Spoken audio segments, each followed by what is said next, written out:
Visualization. If a graphic designer only had to organize information into pleasing arrangements, then the aesthetic use of form, without worrying about meaning, would be everything that we needed to do. Graphic design would be about decorating more than about communicating. But graphic design is much more than just the form. There is a visual code, and the visual code sets the tone. It narrates with a particular voice. It brings a perspective to direct the viewer so the viewer can understand the work. Every image we use or create is embedded with nonverbal messages that come from the cultural context from which the image exists. The nonverbal messages that we have in our images functions like a picture frame. It sets a context which adds to the meaning. Imagine a contemporary painting. Now imagine putting that painting into an ornate Baroque picture frame. They don't go well together. What message would be sent by combining those two very different styles?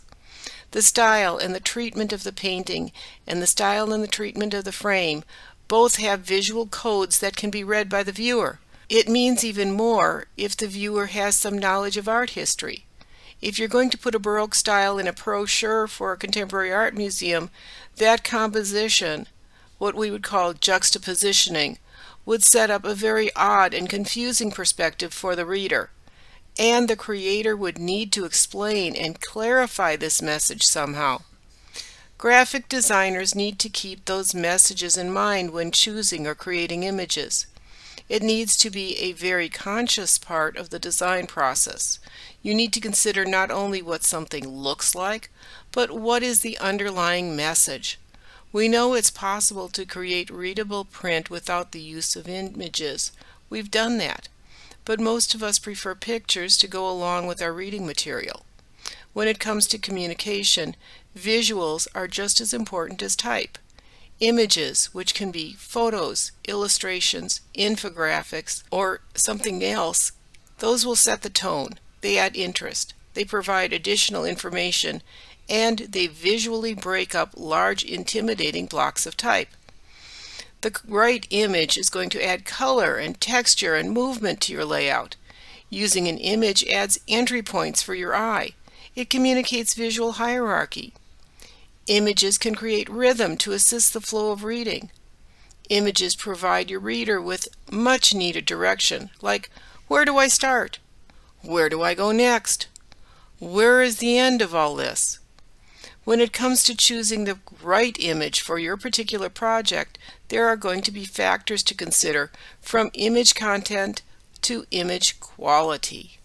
You need to choose photos and illustrations to fit the overall tone of the piece you're working on. Tone is going to be determined by what you want to project, and, more importantly, what's going to resonate with your audience. You don't just put pictures of a circus clown on the front of an investment banking brochure. It doesn't make any sense. Now, for many of us, the first thing we think of when we think of image is a photograph. So let's go think back to that investment banking brochure. You might get a selection of serious-looking photos of people in suits shaking hands or talking with other people in suits. So how do you pick the best suits out of all that bunch?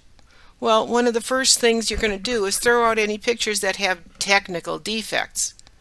Scrap pictures that are out of focus, or they don't have a good tonal range, meaning they don't have enough variation between lights and darks.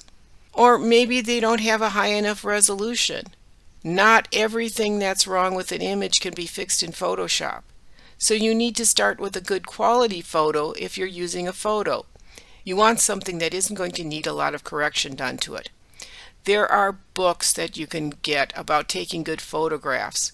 And if you're going to do your own photos, you need to take a photography class to find out how to do all of this correctly. There are rules that you need to follow on taking interesting photos. There are so many things I could tell you about taking a good photograph, but this isn't the place for photography because we're not in a photography class.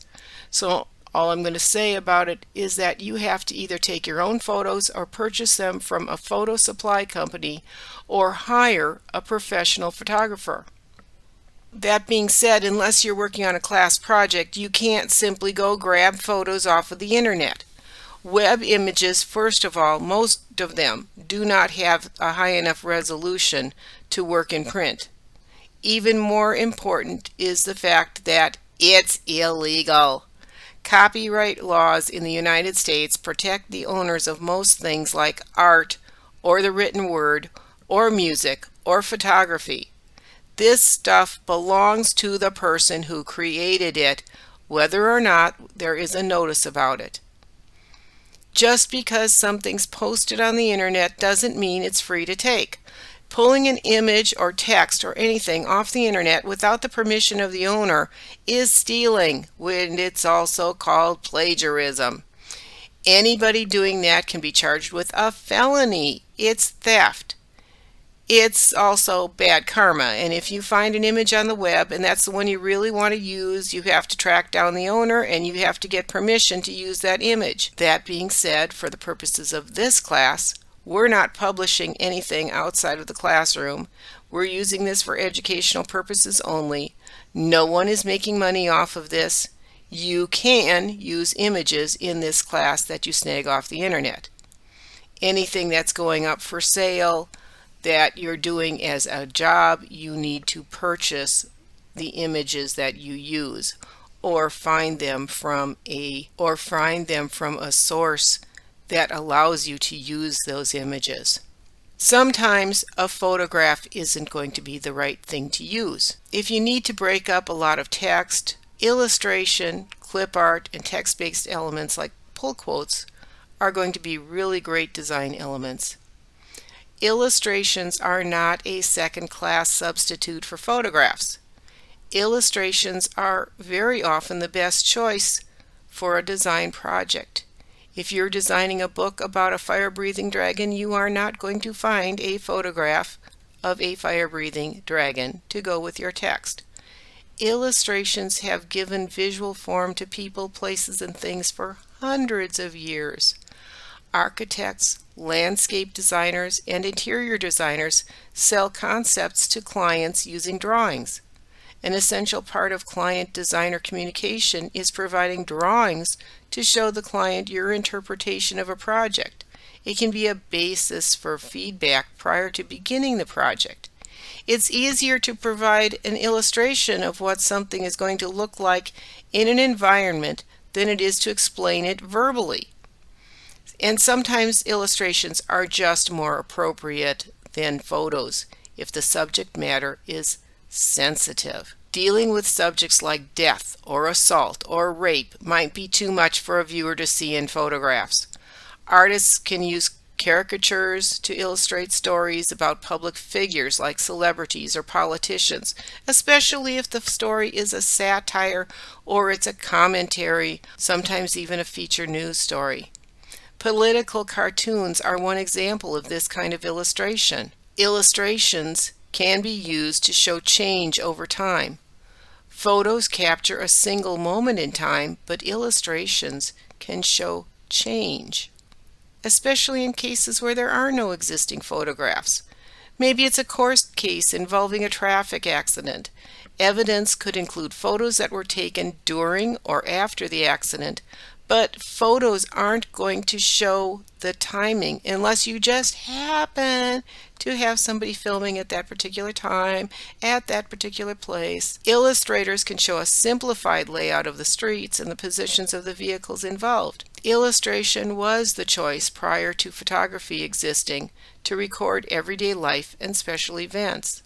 There are several distinctive styles and distinct color palettes for different periods of time, and using those styles and colors in contemporary design work can evoke a special sense of time and place. Remember, just like photos, you can't just grab drawings off the internet. There are some places where you can get free-to-use graphic items. Most of these have been around long enough that they're considered public domain. Otherwise, there are sources to purchase clip art so you can use it. There are built-in design items in software like the Adobe products, which are available to be used, and especially brushes and vector artwork, which can be downloaded into programs. Again, it's bad karma and illegal to use items you snag off the internet as a professional designer.